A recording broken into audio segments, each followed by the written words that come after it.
Thank you. Thank you so much. All right, now that we have our speakers here, we can start our session.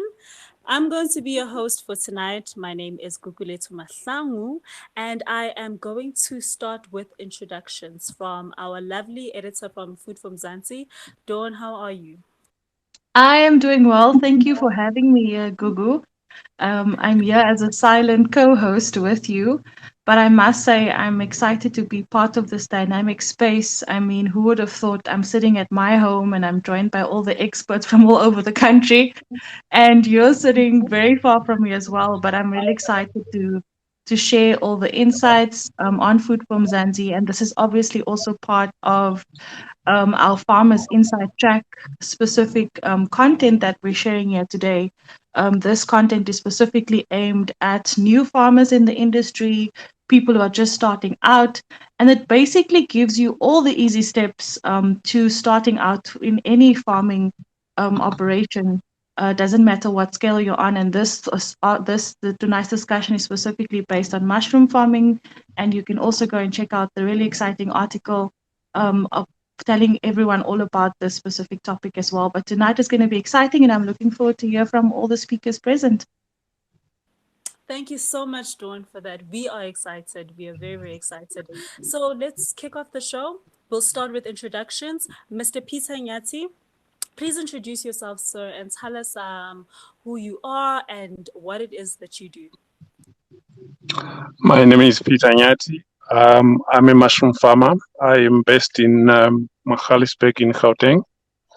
I've been farming mushrooms for just over 20 years, 21 years, yeah.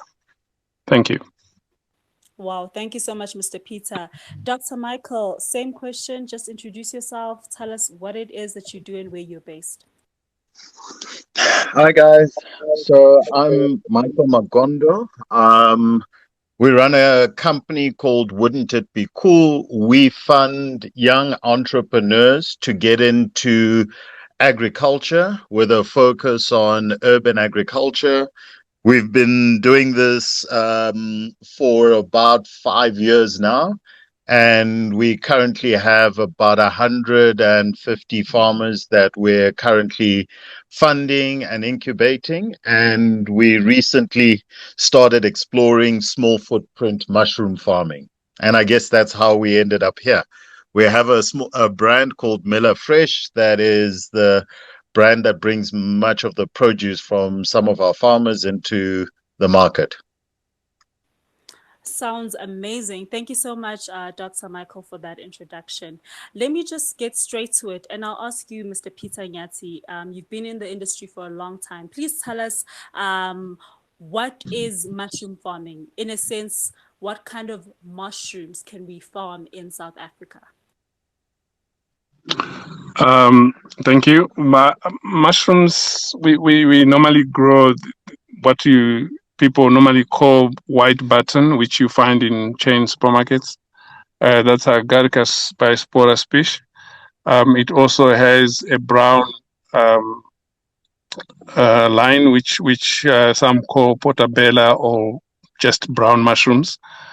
They are all farmed indoors, intensive farming. You can also grow oysters. The materials to use for inputs are available for oysters, but what's difficult is to grow what is called the exotic, which is normally from China and Japan, because there is difficulty in sourcing the relevant inputs for a commercial production. So you would find some would end up importing the logs that are already inoculated and they will just grow.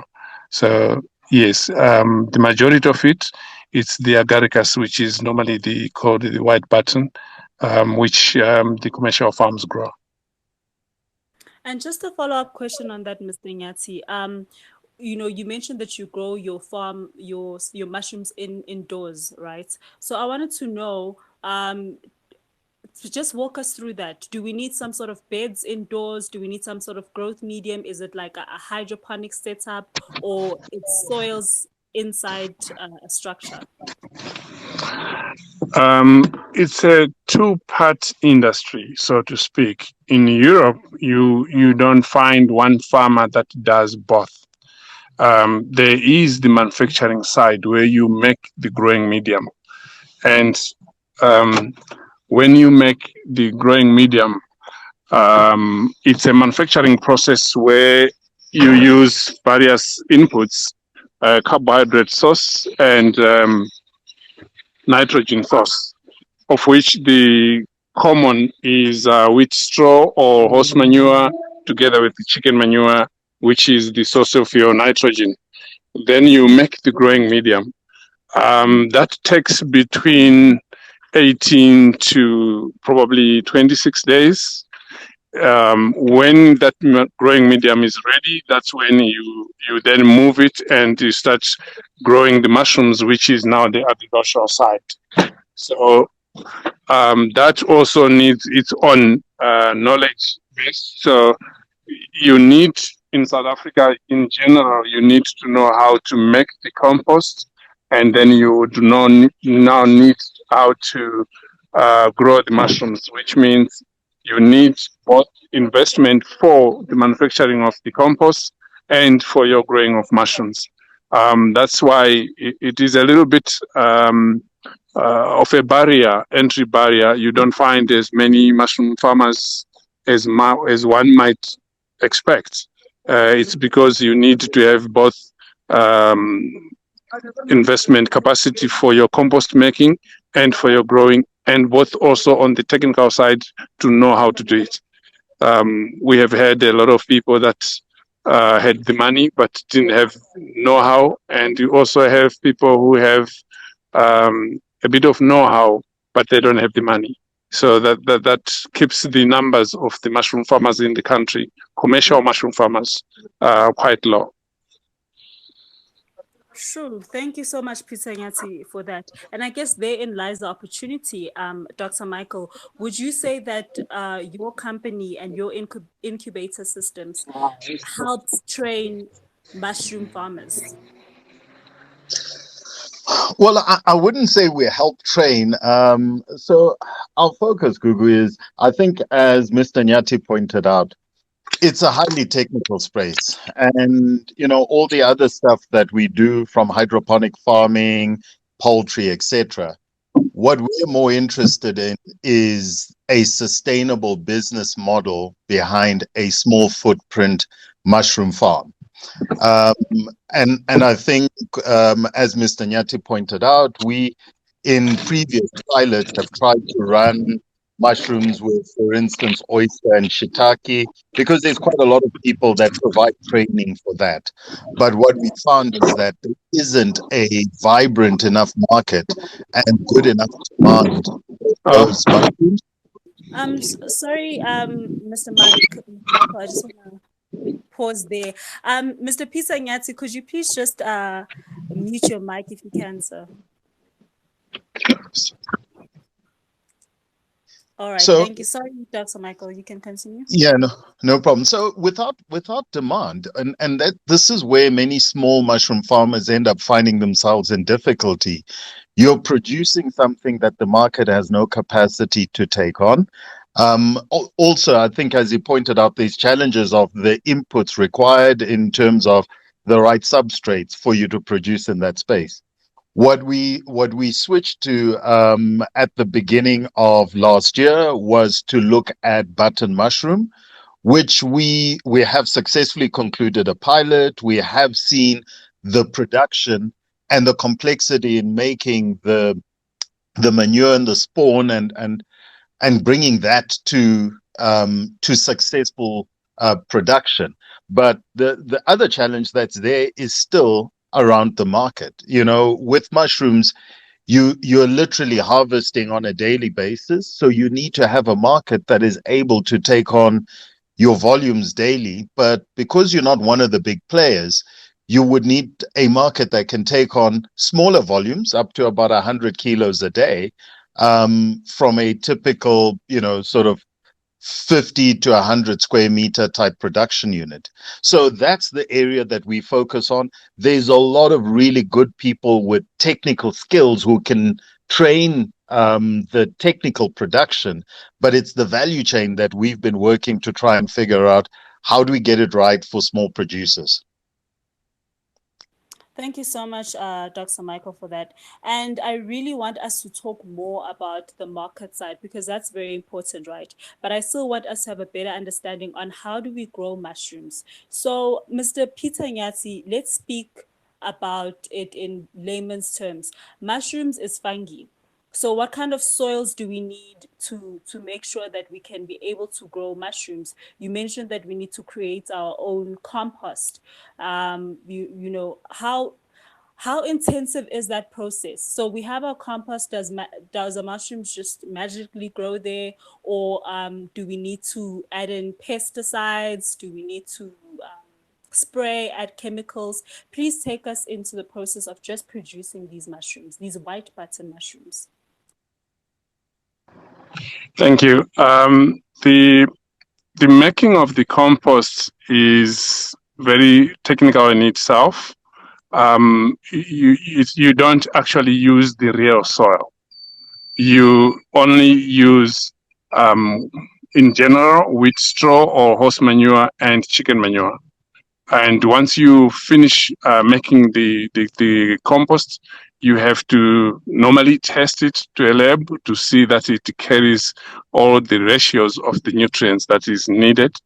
The food for mushrooms that you make, it's a humus lignin complex that you actually need to make, which is what is fed by the fungi.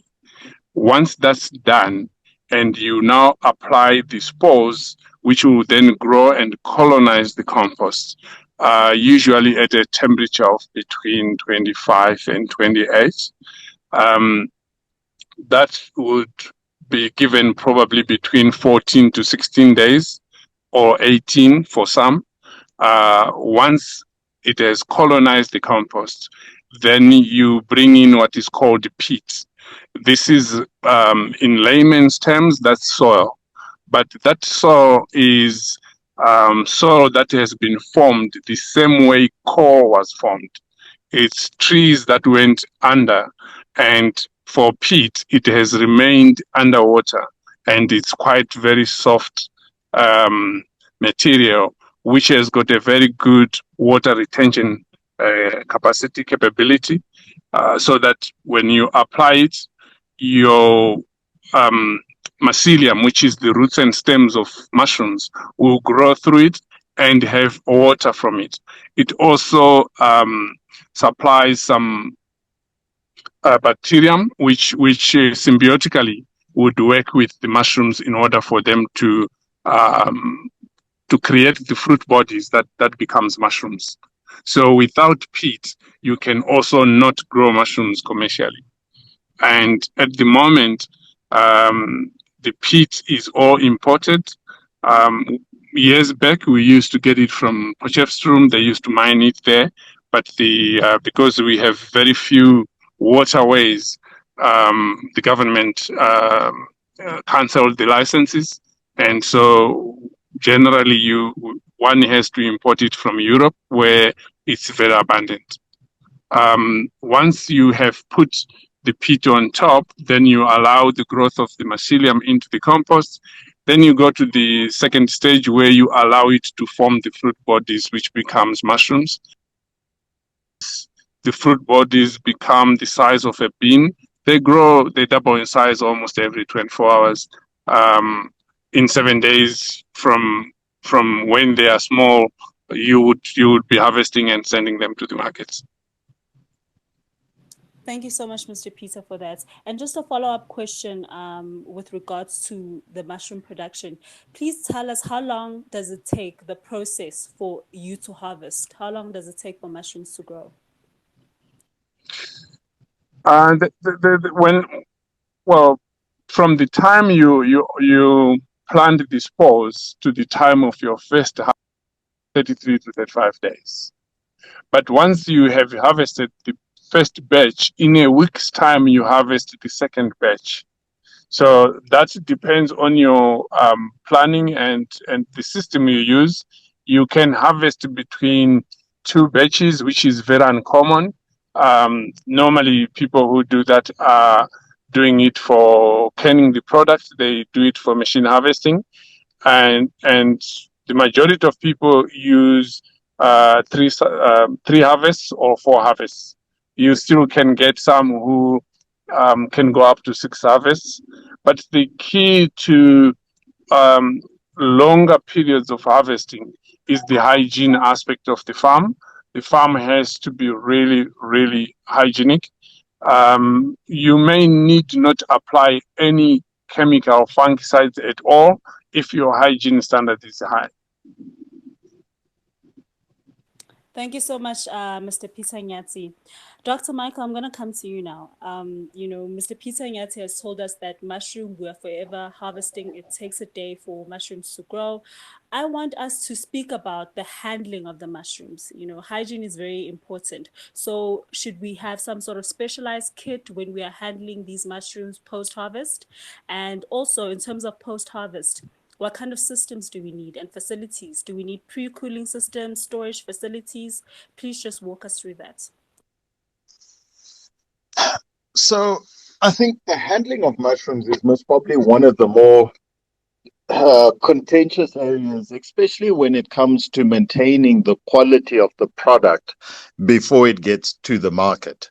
I think, as highlighted, it's a fungi, right? So the introduction of any other microbes into that space can lead to all sorts of negative impacts for that growing room.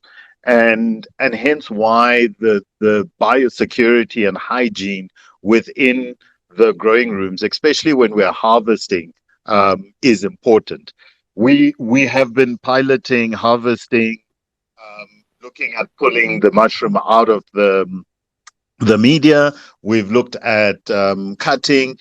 We do it manually, and because of that, it creates quite a lot of labor requirements. So it is labor intensive, which is one of the reasons we're exploring it, because it creates jobs within the community where these farms are run.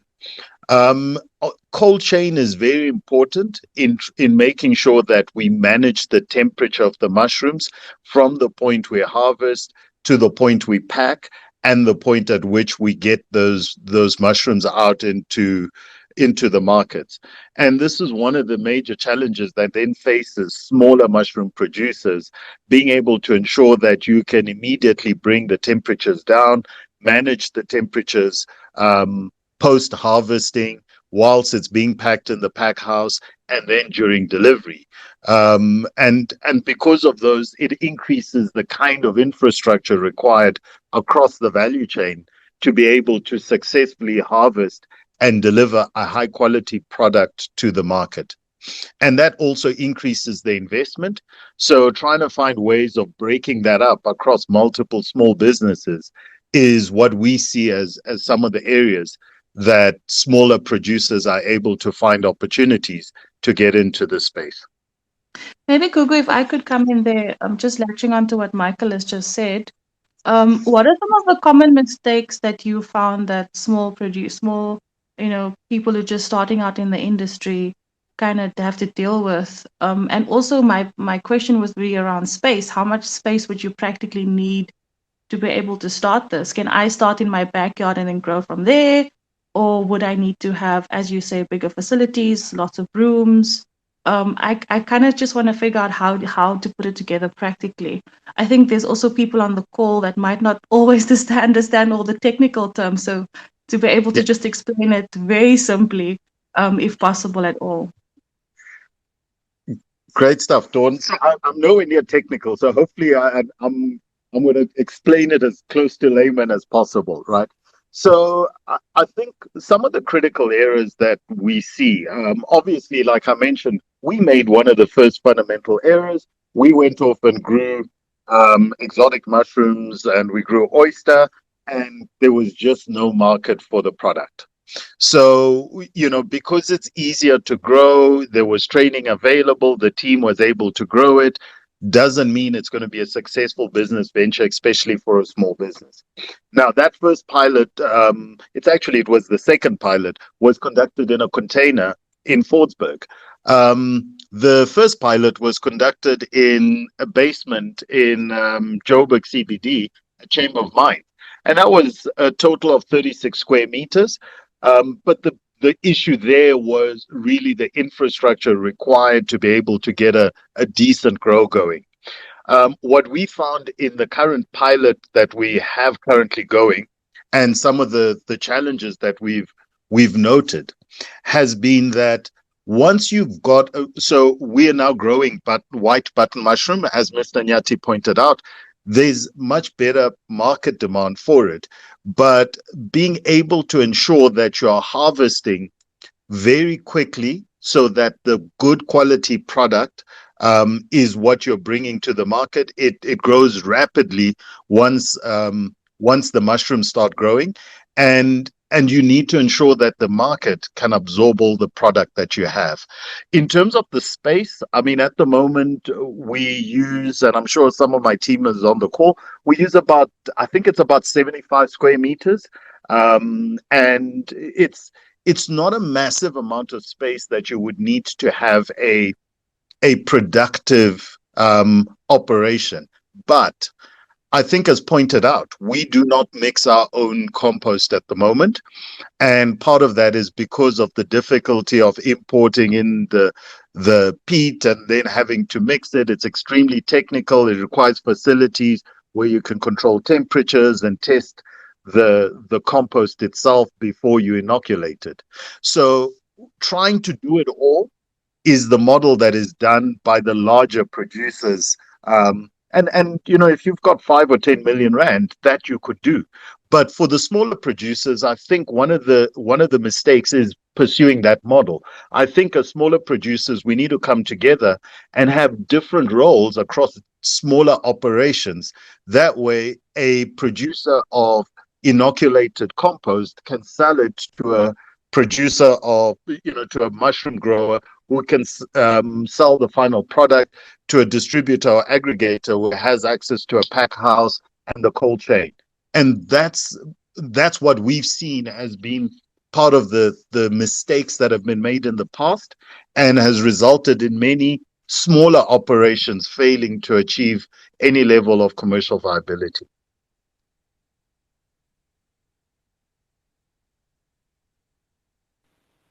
All right, thank you so much, Dr. Michael. Dawn, are you satisfied with your answer? Yes, definitely, Gugu. Thanks so much. Thanks so much, Thank you Michael. so much. Dr. Michael, I really want to talk about the harvesting of these mushrooms. So, what is the shelf life of fresh produce when it comes to mushrooms? Do you need to sell it every day if you don't have the facilities to store them in a cooling system? Like, how does that go? So, I mean, and this has been one of the areas, because as we've started harvesting and bringing product to market, one of the things we've been looking at is what is the shelf life of the product for the various customer segments that we engage with, so we can understand the kinds of demand and the number of clients that we need. You know, if you look at the sort of catering restaurant space, most of the clients are buying in 5 kg boxes, and in many of those cases the clients would buy predominantly for about a week's worth of consumption, because typically anything longer, you tend to find the quality of the product starts to deteriorate and may have an impact.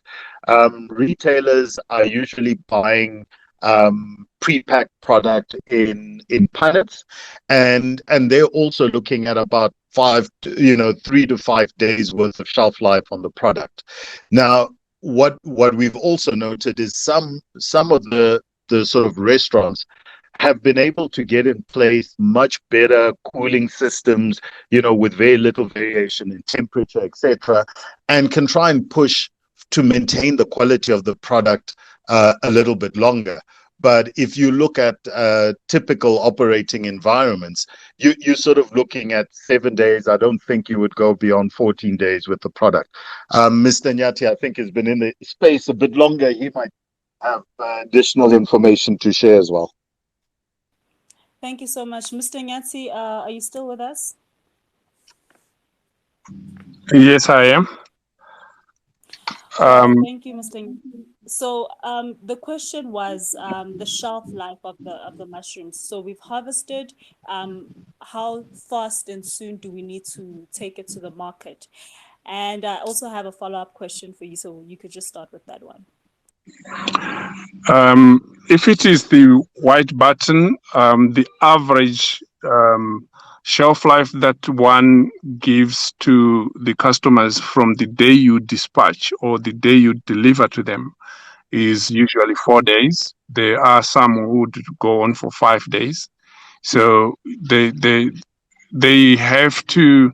I think when it lasts a week, that's very long. More than a week, that's probably oysters can do that, or the brown mushrooms can do that. But the white button, beyond a week, usually it's not possible. You can do it at the house, you can do it at the factory, but as a process that you would plan for as a business, it is very difficult to do that because of the cold chain issues, the handling issues, the bumping and bruising when you move them to wherever they are being delivered to. That makes it a little difficult to have your shelf life beyond 7 days. Thank you so much, Mr. Nyati. And my next question is about pest control. So even though you guys are growing the mushrooms inside a closed facility, I want to know, does a fungi like mushroom get fungal infections? You know, what kind of pests are attracted to mushrooms, and how do you deal with that? And what kind of chemicals do you use to ensure that your product is of quality, Mr. Nyati?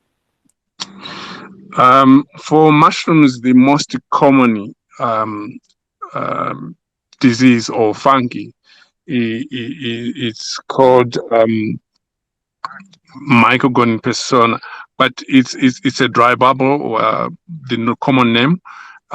It it deforms the mushrooms, and if it's rampant, it can take away the full production. It is normally found everywhere in your normal garden, in your grass. Any grass can have it as a natural habitat. So you walk in there, you walk into your facility, you get contamination. So the cleaning of the equipment and machinery is extremely important. Um, how to limit once the infection is in, one can use a herbicide. There are a couple of herbicides that are registered for it. Obviously they have got control measures as to the quantity, and you have also to check the residual levels, the MRL, the maximum residual level for that herbicide before use. So that has to be done all the time.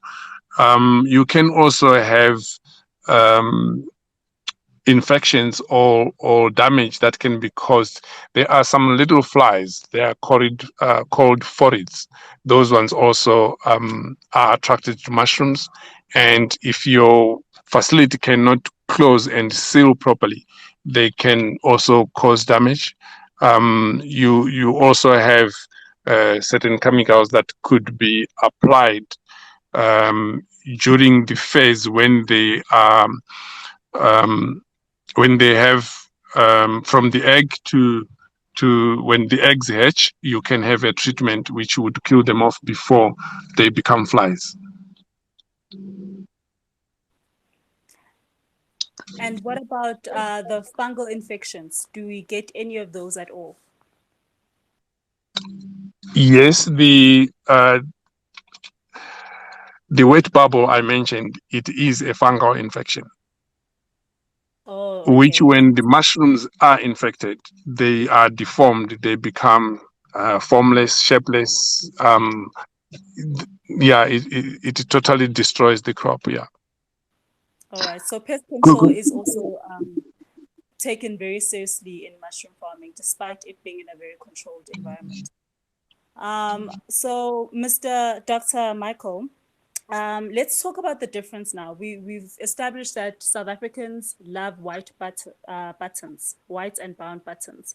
What is the difference then, from a market perspective, between the white buttons and the exotic mushrooms? Can we export? Can we look at that? Is it something that's lucrative? Is that also an opportunity for us?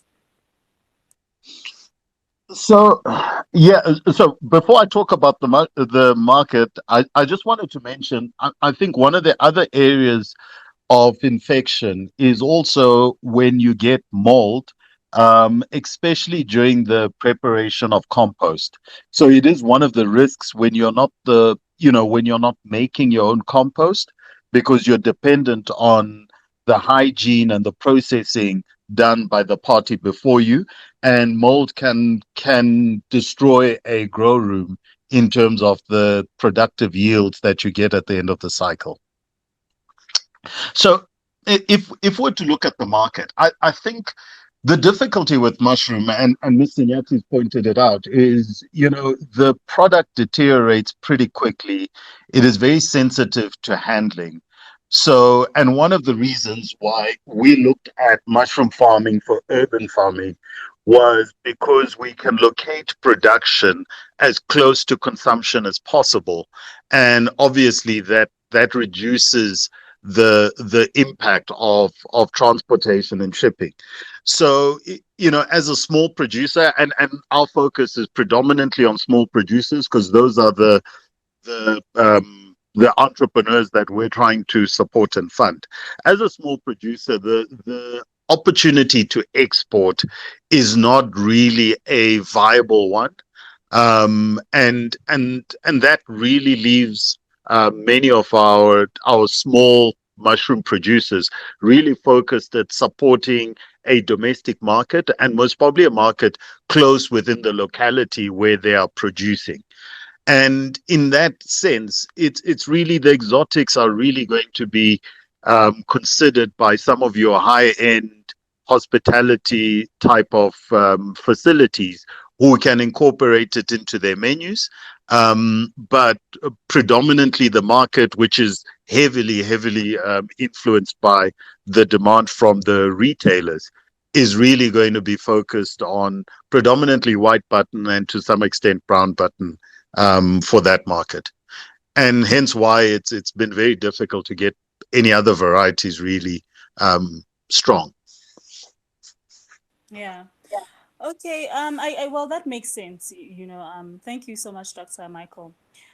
Peter Nyati, I want to ask this question, and I really just need to understand what then would be the difference in magic mushrooms, the wild mushrooms, and the growing of edible mushrooms such as the white buttons. Can you just shed some light on that? Um, Magic mushrooms is something different. They are also called hallucinogenic, so they are not allowed to grow. I think they are almost like treated like dacha. I think the UK has more people. They allow people to grow on their own verandas and so forth. Um, the wild mushrooms need somebody to know them. Otherwise, you pick the poisonous ones, which I think last year we have heard on the news some people got killed. But the ones that we grow, they are processed. Well, the serum comes from France, and it's multiplied and done in Pretoria. It's in a lab environment. It is very specific. You buy a specific strain and you grow nothing else out of it except for the specific strain you have bought. So there's no risk whatsoever from the commercially grown mushrooms. Thank you so much, Mr. Peter. Please also tell us about the nutritional benefits of mushrooms, because, mushrooms seem to be really popular. It seems to be lucrative. When I'm looking at it from a farmer's perspective, I am interested in it. So just tell us about the nutritional benefits of our mushrooms. Well, there are vitamins, I think B6 and other vitamins in it. It doesn't have fat, so cholesterol issues are not there, and also because of taste and roughage, it provides roughage in the body in your meal, and it can substitute meat to some extent. You can reduce meat and take more of mushrooms. Thank you so much, Mr. Peter Nyati. Dr. Michael, I'm going to come to you now for our second last question, and that is about the markets of mushroom farming. So, from farm to fork, let's speak about that. I have 10 million rand to my disposal. What kind of opportunities can I secure when it comes to starting a mushroom farm? Kuga, I lost you there at the end, but I believe you said you have 10 million rand at your disposal and you're looking at what kind of opportunities. Yes, let's say money is not a problem. Let's speak about the opportunities to start a mushroom farm. So the good news is, well, I guess if you're looking at entering into the mushroom space and putting down the kinds of facilities that the major players like Mr. Nyati and some of the other large corporates have, 10 million would give you a full, end to end production environment. And what that means is you've got everything from your compost making to sport to inoculation to your growing rooms to your packing and distribution, etc. Now, once you're at that level of production, effectively you're looking at hundreds of tons of production that you're putting out, and that really forces you to look at markets that are either in the processing space, so the guys who are canning and shipping, or into the retail space, because of the kinds of volumes that you would need to move. If however you are, and when we look at farm to fork, we're focusing more on the smaller producer. So this is a production unit based on a 300,000 Rand kind of investment, which is what we've seen as being feasible for somebody who has no track record. Mr. Nyati has 20 years of experience. It'll be easy for him to get 20 million. Many of your listeners may not even have a track record in agriculture, let alone mushrooms. So a 200,000 to 300,000 Rand investment would be able to get you started producing anything up to about 100 kilos a day.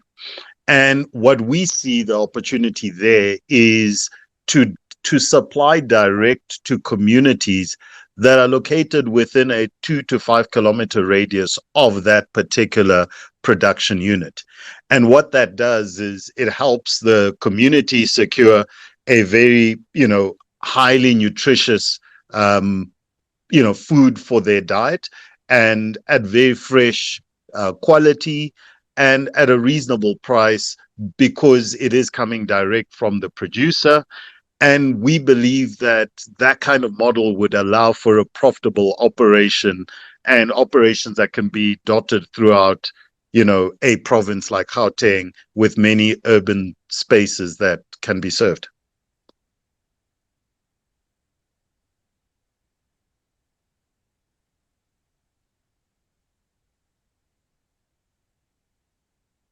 Have we lost Gugu? I think So maybe we sorry, my lost her mic there. was muted. Oh, there we go. Sorry about that, guys. Dr. Michael, I just had a follow-up question for you. When it comes to someone with no experience, where can we get the training to really be exposed to mushroom farming and upskill that niche market? Where can we get the training? Where should we go? I want to become a mushroom farmer. What do I do? So we have, there's quite a few organizations that have provided training to some of the entrepreneurs and beneficiaries on our program. I can ask the team to post a list on our Twitter. But organizations like ARC have specialized units and do offer training. There are also smaller organizations that do provide CETA accredited training, like AgroDiva and one or two others that we have sent entrepreneurs and some of our team on training for. So the training is available. I think what we need to see more of is more participants in this space being willing to share some of the internal processes, because I think the industry is still very closed, and it is very difficult for people who are not involved in production to get insights into how the processes are run, and that is important, because that helps new entrants avoid some of the learning mistakes that others have made and figured out ways around. Thank you so much, Dr. Michael, for that. So, listeners, I hope you heard it here first. It is possible for you to get the training that you need to be a successful mushroom farmer. And now I'm going to open up the floor. So if you guys have a question for our speakers, now is the chance. You can request to become a speaker and ask them your questions directly. So the floor is officially opened, you guys, just by the way. Mr. Peter Nyatsi, I have one more question for you. And this is a bonus question. I think as a young person, you're driven by making a career out of agriculture. This is important for us. Is mushroom farming lucrative? Can we make money if we are going to focus solely on mushroom farming? Yes, one can make money, but the investment has to be good enough to go through all the weather conditions or seasons that comes across. Because at this point in time, if you go to any retail or outlet that sells mushrooms and to say you have a product, normally they'll tell you to bring it. It's because of the fluctuations of production, even with the seasoned and well-equipped producers, they still have moments that their production goes down, and that cuts out in your costs quite a lot, because you would have already paid for all inputs. So the competition is on production efficiency. One can make really good money, but we also have seen a lot of people that lost money. Thank you so much, Mr. Peter Nyatsi. We appreciate that. Mr. Ivor Price, do you have a question? How's it, Gugu and guest?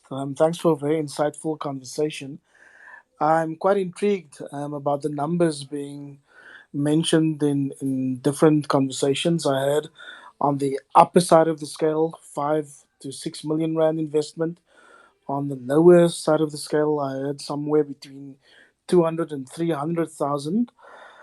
Since mushroom cultivation doesn't necessarily need expensive equipment, particularly if you start small, which is what I'm hearing tonight, I can imagine that the investment can be somewhat lower, or is the lowest for beginner, 200,000 rand, or can it be done for much cheaper? As the minimum cost of starting a mushroom business in South Africa. Thank you, Ivor. And Dr. Michael or Mr. Peter Nyatsi, would you like to answer Ivor's question? Okay, so thanks for that question, Ivor. Look, I think so. Our program, we're funded partly by National Treasury Jobs Fund, and the aim of our program is to find ways of facilitating new entrants into agricultural value chains. And so, our aim is to try and find the smallest footprint that would still allow for commercial sustainability. So we're not looking at mushroom farming sort of as a hobby and a part-time activity. We're looking at what is the smallest footprint that you could undertake mushroom farming, be fully engaged in it, and realize a return both for yourself and create employment opportunities. And when we say, sort of 2 to 300,000 rand, that's what we see from an infrastructure, initial working capital, and also in terms of the scale of operation that would allow you to at least be consistent in the production that you achieve, that you are realizing a constant income. I think the challenge is as you get smaller, and you end up with one grow room, as Mr. Nyati pointed out, you're going to run a couple of harvests, you stop, you start again, and then you have a break between cycles, and that means you might have a longer gap between harvests, and that impacts the market and whether your market is willing to wait a long period before you come back with product. The second thing is if you experience any challenges in one growing room, you ultimately, your entire production stops and you restart again. So those are the sort of things that we look at when we're trying to assess at what level, what's the smallest level of commercial viability. But you can absolutely do it I think there's mushroom kits and boxes that you can do for a couple of £1,000, but we don't see that as a commercial activity. Thank you so much, Dr. Michael. Ivor, are you satisfied? You happy? I'll take that as a thumbs yes. All right, Tamsin, you can unmute yourself and ask your question. Good evening, Google and listeners.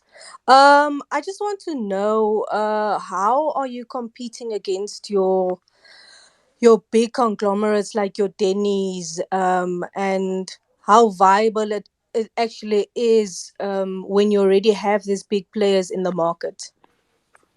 Thank you so much for your question, Tamsin. Mr. Peter Nyati, would you like to answer Tamsin's question?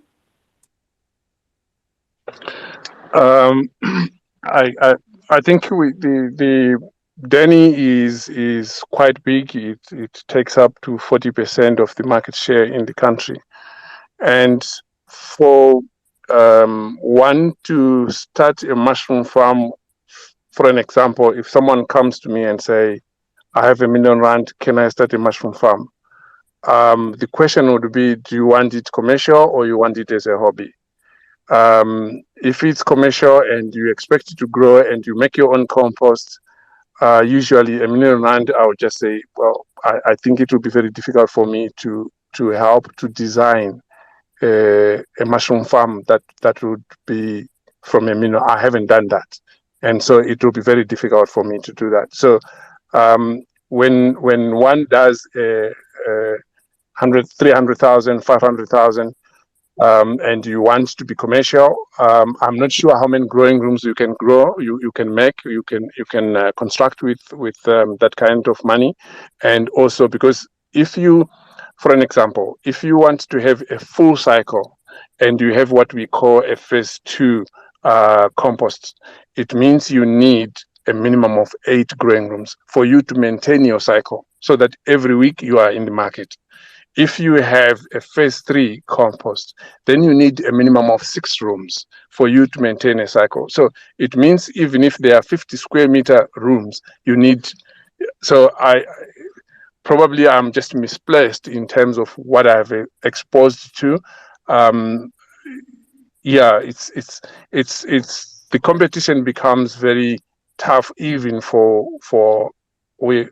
I can't say us because we are also very small. We are less than 10% of the market share, so we are quite small in the market. So it's usually very difficult. The big guys can ring fence you. That's also one of the things that you need to know when you are to go commercial. When you are very small, they don't notice you, they don't care. But when you become someone who can produce, for an example, 4 ton a week, 5 ton a week, they can ring fence you, and you can really collapse at your beginning, because once they ring fence you, they go on for a couple of months. A startup, you don't have much capital. They do that, then you really lose it. So it's one of the things that one has to be aware of, to say, if I'm to go commercial, what size and where and how you would penetrate the market. It's also easy to duck the ring fencing if one is aware of how they do it.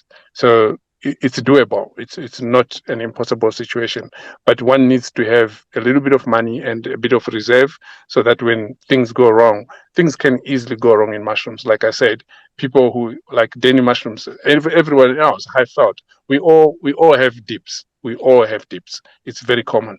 So it's that kind of information that's necessary for one to say, if this happens, at what stage, how will I survive? Wow, thank you so much, Mr. Peter Nyati. Tamsin, you happy? Thank you so much. Yes, I am. Thank you so much, Tamsin. We have another question from Garuye. Garuye, do you want to unmute yourself and ask your question? Greetings, Google and the listeners. I'm Ngarie from Uganda. My question is, can mushrooms be grown in hot climatic areas? Thank you. Thank you so much, Ngaruye. Speakers, anyone would like to answer Ngaruye? I can answer that. The best climatic conditions for you to construct a nanny or a minimal expensive mushroom farm is in Ireland. The rest of the places you can grow in a desert. You just need to have good insulation. You can grow in a Arctic region. You just need insulation for the temperatures to be maintained. Gugu, if I can add to that as well, I think for us and those, as Mr. Nyati points out, that's a very important consideration, because the moment your environmental conditions are far outside what is the ideal growing conditions for your mushrooms, you then have to spend on insulation and sometimes on environmental controls to ensure you can maintain the right environment for your mushrooms, both from a humidity and a temperature perspective. So, our aim is to try out in different conditions, basements, etc., and minimize the additional energy expenditure and the cost of the actual structure required, so that you can continue to bring down that price point. So, yeah, you can grow anywhere, as he points out, but it's what you spend on maintaining the right environment that might make that operation non-viable. Thank you so much for that, speakers. You guys are really teaching us a lot here. Guys, the floor is still open. I'm going to open it for one last time. If you would like to ask our speakers any question directly, maybe I might have missed a question, now is your chance to do so. You can just request to be a speaker and fire it away.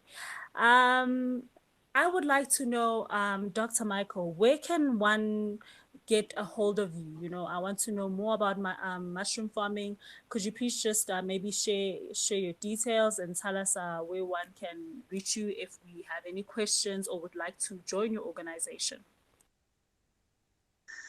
Okay, so our current program, as I said, which is funded by GWK National Treasury, we do a call for participation. Generally, we are doing a call once every quarter. So towards the end of this quarter, which is at the end of September, we'll also have another intake of entrepreneurs. We do publish those calls on social media. We're Whipsy Innovation on social media. But people are welcome. I mean, we have both the Miller Fresh and the Whipsy Innovation handles on Twitter. You're welcome to contact us on Twitter. Our email address is farming@wibc.biz. You're welcome to drop us an email, and generally we're always looking for farmers who want to try. For us, it's important that it must be sustainable. So sometimes we test it ourselves, but we also look for entrepreneurs and farmers who willing to work with us and test some of these things, and then willing to share that information with other aspiring farmers so that we can continue to grow the space. As Mr. Nyati says, it's not easy trying to make it sustainable and commercial on 300K, but that's what we need to if we're going to help more farmers, because we can't lend out 5 or 6 million rand. It's not within our, our pay grade. Okay, thank you so much, Dr. Michael. Listeners, Dr. Michael is here on Twitter. There's Miller Fresh. You could follow it and DM them for any other questions that you might have. Mr. Peter Nyati, for a person who really wants to start a mushroom production, even as small as my backyard, what can we do? Where can we go? I've had a couple of people that do very small. Some of them they already have, like, for an example, if one has got a barns on their farm and they wanna convert them to mushroom farming, or one would have containers, for an example, the shipment containers. So one would have to insulation is necessary so that the weather or the environment inside can be controlled.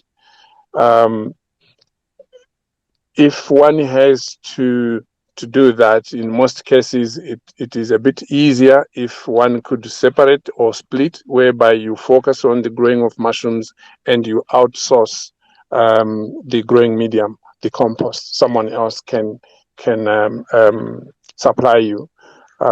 That's not very common, but it's possible.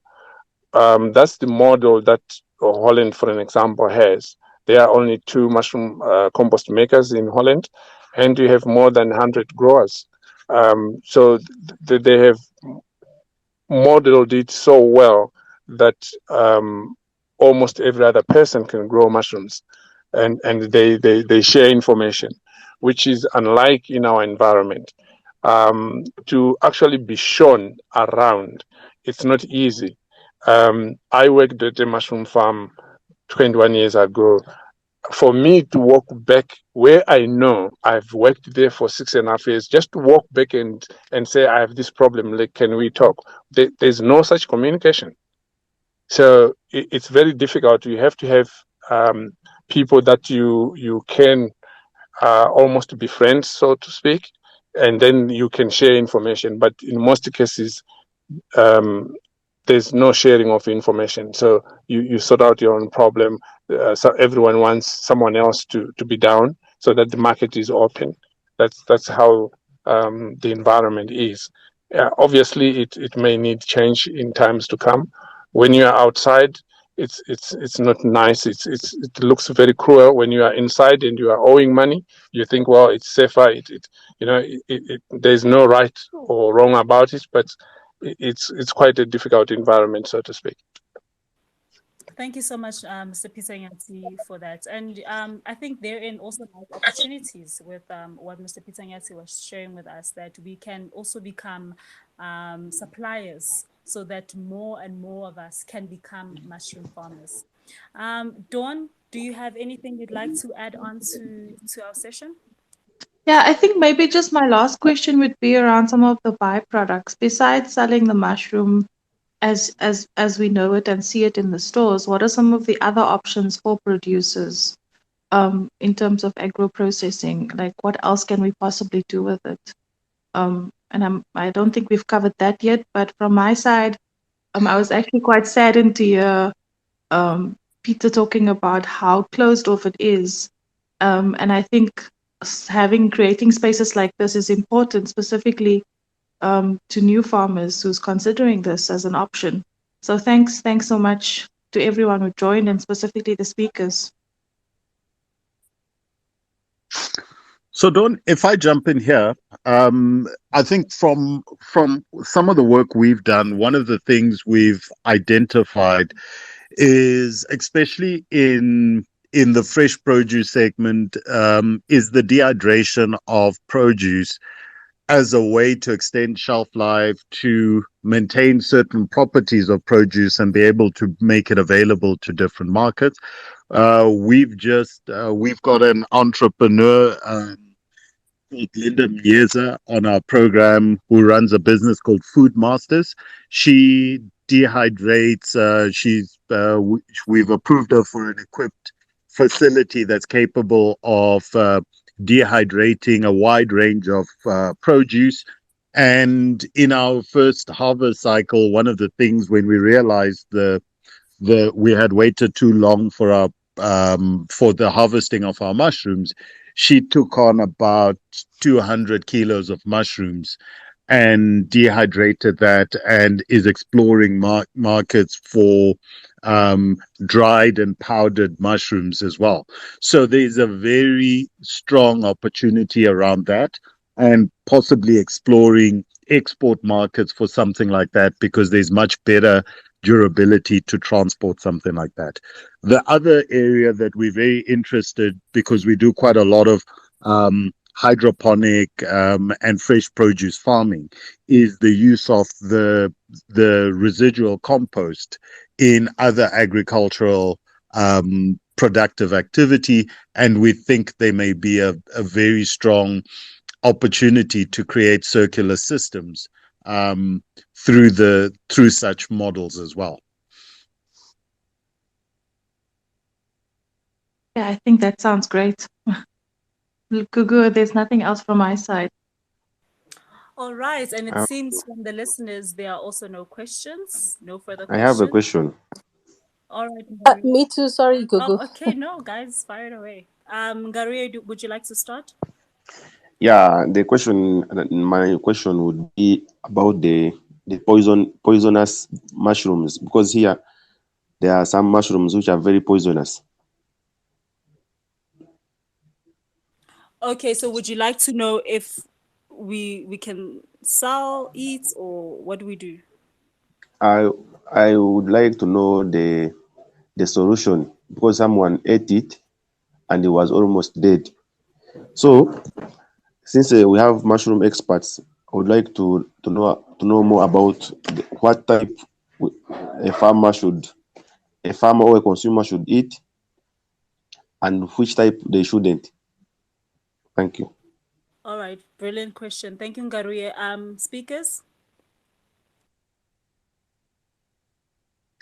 So, right, okay, you can go ahead, Doctor. Sorry. No, Mr. Nyati, you can go ahead.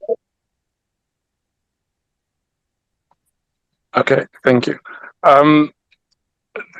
The rule of the thumb would be if you are to harvest mushrooms or pick mushrooms from the forest, know what you are doing. Otherwise, you're going to pick the poisonous ones. The ones that are commercially grown, the spores are already selected. It's a seed which you know.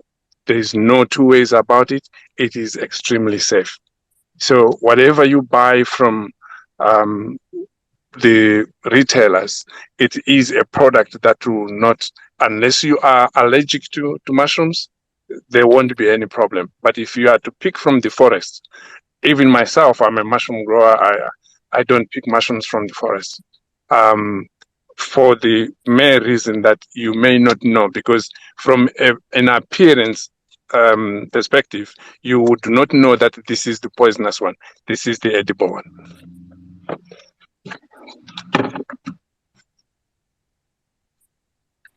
Thank you so much, Mr. Peter Nyatsik, for that. Ngaruye, I hope that answers your question. Tamsin, you had a question as well? Mine is just an add-on to what Dawn asked. Especially with the shelf life being so short, what other value-added products or what other value-added processing is there other than drying? I know when we did our product development, we came across a lot of producers that's actually making vegan biltong with mushrooms, and I think that's something that in the market that's boomed recently. So is that an area that you've looked at, and how are you going about exploring that avenues or exploring the other value added options other than the drying and the powdering? So, Tamsin, I think for us, we try not to be the ones that are doing the exploring. We're encouraging entrepreneurs to come to us with concepts that they're looking to explore. So, in the case of Food Masters, they came to us with their concept, which was really built around there's a lot of food waste because of the short shelf life of most of our fresh produce, and the process of drying and powdering extends that, removes some of the food waste from our food value chains. So where concepts such as making unique products like mushroom biltong or other processing opportunities around that, the thing for us is we would want to test those concepts firstly for feasibility to make sure it's technically possible, and then also to test it for commercial sustainability. It must be able to generate enough revenue in the marketplace to support it. So we're really open for ideas and suggestions. And I don't know if Mr. Nyati might have other processing opportunities that he might be aware of. Not really. You have mentioned almost all of them, but I think the Spanish market also they export frozen. You cook and freeze them. I've seen them in a couple of spas. The tendency has been that the money is in the fresh produce. So if the economy is right, people don't really focus on developing further than the fresh produce. But like our current situation, that's why there's a lot of research or people trying to see how to develop further the product that you have, the drying. You also can pre-grow them. We have a customer that does that. They've been doing it for a very long time. Yeah, it's one has to the biltong, as you mentioned, that's very recent. It's not and much of the supermarkets are looking at all those developed products as well at this point in time, because most of them, they've got a better shelf life than the fresh. Thank you so much, Mr. Peter Nyati and Dr. Michael. Tamsin, does that answer your question? Yes, 100%. Thank you, Google.